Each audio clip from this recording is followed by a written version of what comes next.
مقامی حکومتیں معاشرے کی ترقی کی بنیاد ہیں۔ یہ جامع، جمہوری اور مؤثر نظام حکمرانی کو قائم کرنے میں ایک اہم کردار ادا کرتی ہیں۔ تاہم پاکستان میں مقامی حکومتوں کو مسلسل نظر انداز کیا گیا ہے، جو ان کی تاثیر کو کمزور کرتا ہے۔ پاکستان تیزی سے تبدیلیوں سے گزر رہا ہے۔ شہروں میں منتقلی کا رجحان بڑھ رہا ہے۔ کافی شہری اور دیہی آبادی کم ترقی یافتہ علاقوں میں رہتی ہے۔ یہ حقیقتیں ایک ذمہ دار اور مضبوط مقامی طرز حکمرانی کا مطالبہ کرتی ہیں، جو صوبوں اور علاقوں میں شہریوں کی اہم ضروریات کو پورا کر سکیں۔ پائیدار ترقی کے اہداف کے حصول کی جانب پاکستان کی پیش رفت اب بھی ناقص ہے۔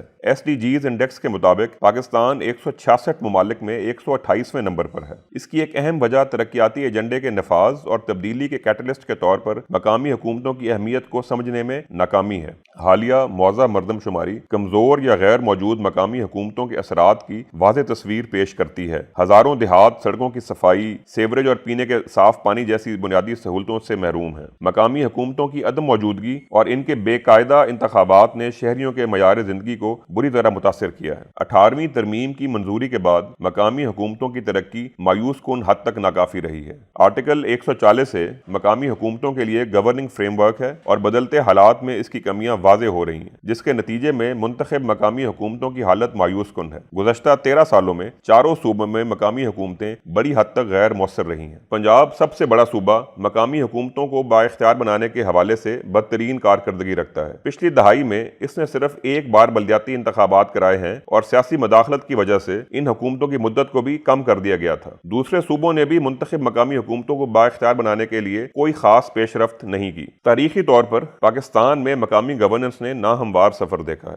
مختلف ادوار کے دوران نوکر شاہی کے غلبے اور سیاسی مداخلت نے حقیقی نمائندگی میں اعتماد کو ختم کیا، مقامی حکومتوں کے بارے میں معاشرتی اور ریاستی رویوں کی تشکیل کی۔ پاکستان کا بیوروکریٹک نظام نوآبادیاتی میراث رکھتا ہے، جو مقامی انتظامی افادیت میں رکاوٹ ہے۔ مقامی سیاستدانوں کے فطری طور پر بدعنوان ہونے کے دقیانوسی تصورات نے مقامی حکومتوں کو بااختیار بنانے میں ہچکچاہٹ میں اضافہ کیا ہے۔ مقامی حکومتوں کو مؤثر طریقے سے بااختیار بنانے کے لیے مالی اور انتظامی اصلاحات بہت ضروری ہیں۔ مقامی منصوبوں کے لیے فنڈز کا تعین، مالی خود مختاری کو یقینی بنانا اور ثوابدیدی اختیارات کو ہموار کرنا اس سلسلے میں ضروری اقدامات ہیں۔ اقلیتوں اور خواتین جیسے پسماندہ گروہوں کی نمائندگی جامع طرز حکمرانی کے لیے ضروری ہے۔ مجوزہ آئینی ترمیم یا قانون سازی سے ان گروپوں کو براہ راست انتخابات کا موقع دینا چاہیے۔ پاکستان میں مقامی حکومت کو مضبوط بنانا قومی ترقی کے اہداف کے حصول کے لیے بہت ضروری ہے۔ مقامی گورننس کے ایک دوسرے سے جڑے ہونے، سیاسی، انتظامی اور سماجی پہلوؤں کو سمجھنے اور ان سے نمٹنے کے ذریعے ہی پاکستان ایک ایسا مستقبل بنا سکتا ہے جہاں حکومت صرف طاقت نہیں بلکہ عوام کو بااختیار بنانے کے لیے ہو۔ سیاسی و مالیاتی اور انتظامی اصلاحات اور شمولیت کے ذریعے ہی پاکستان ایک مضبوط بلدیاتی نظام قائم کر سکتا ہے، جو تمام شہریوں کے لیے پائیدار ترقی کو فروغ دے۔